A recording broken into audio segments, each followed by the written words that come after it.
just kept rushing, man. I tell you what, it looks to me that our blue team here, Mobb Deep, they're definitely more aware of who they're playing than Final Boss is aware of who they're playing. In other words, Mobb Deep knows who they're up against. It's on their faces. They're trying to be brave. They're trying to show that they're not scared. But you can tell by their body language is what I'm saying. Absolutely. I mean, like we said, they're going up against the Yankees, the Red Sox. I mean, it's just that's the dynasty. These are players that everyone knows. They're famous, and they're the best in the world. All right, well, let's check out the stats here. Strong side win huge there, 20 kills, 17 assists, and only 7 deaths. A positive 13 ratio, Sundance. Domination by Strong side, who, like I said, looked like he was in his living room playing on his couch. Well, how about the young player, though? Homicide led his team with kills with 10. But I'm telling you, I think he's under pressure. I think he's 13 now. He may be 16 by the time this match is over. He's aging. He's maturing before our eyes. But you know what? You got to say this. This is a great experience for a kid like that to come out here to get against Final Boss on the main stage on ESPN Saturday night. All right, well, coming up next, we are going to have Team Slayer on Construct.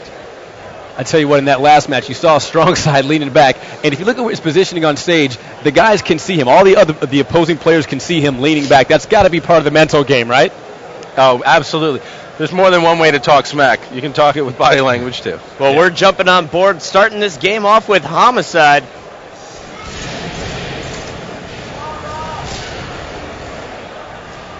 He led his team Mobb Deep in the last game with 10 kills.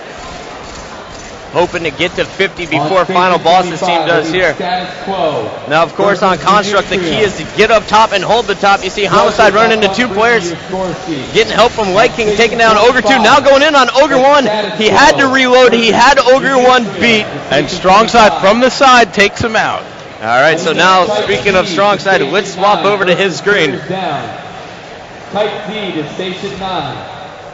Game tied at 4 right now. Strong side just setting up here in the sword room. He's got the rest of his team branched out along the perimeter. He's going to run the middle, flanking Homicide that you see here.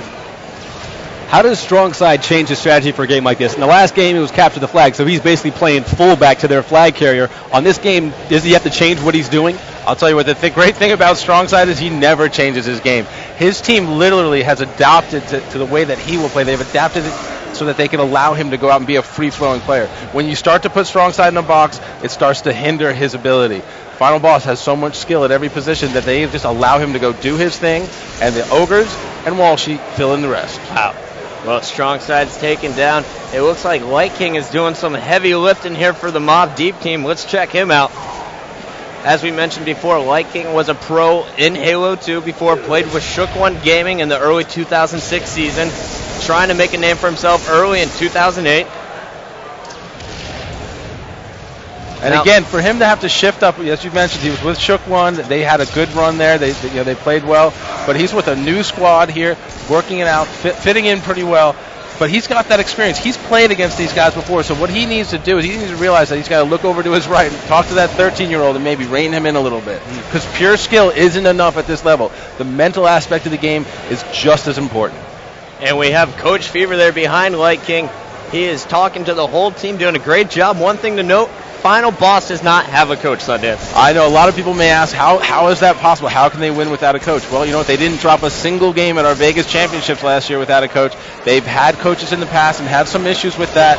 I believe that the thing with them that works the most is that having another coach in their ear takes away from their ability to communicate as the players that they are. And Walshy is as much a player coach as you'll ever see in our league. And right now we're just seeing some phenomenal play by Mobb Deep. They're up 21-18, and Light King and Homicidal are just running over the Ogres. This is exactly what Mobb Deep needed after that last game, which we were dominated 3-0 in flag cap. They need to get a lead and keep a lead. Just being up by 2, you might say that's not that many kills, but it gives you the mental feeling that you're not just in the game, you're winning the game. All right, well, we're going to swap over to Homicidal. And just as I said that, he was taken down, but Homicidal really just putting probably the most shots for Mobb Deep on opponents.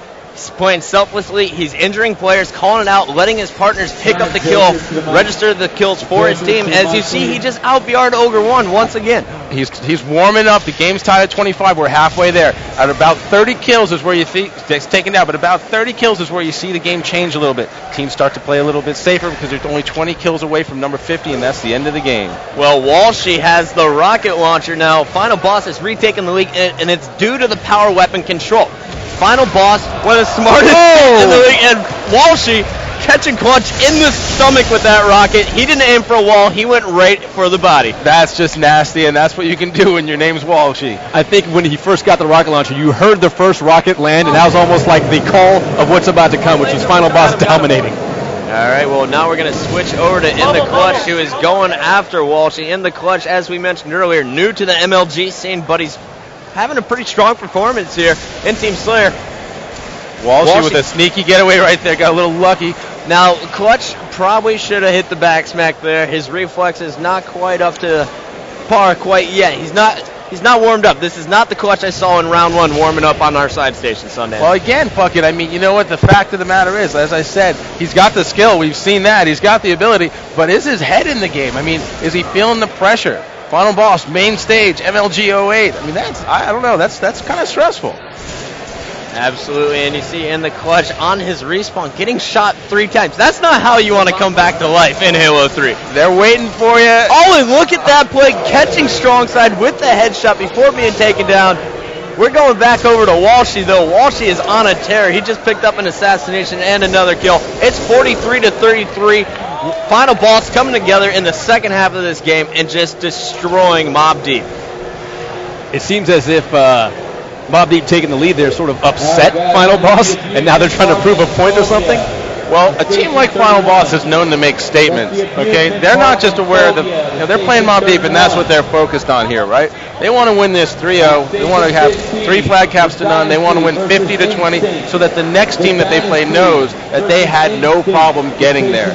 So while their teammates are fighting it out, they want to just roll over the competition. That's something that you might call swagger if we were talking about a sport on the court. Absolutely. Final Boss has got that swagger, and rightfully so.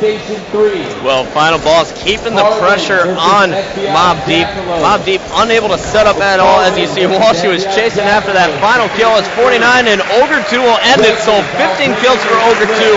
Walshy with 14. Final Boss got to be feeling good now. Up 2-0 in the best of 5 Sundays. Absolutely. Now, again, you expect them to win.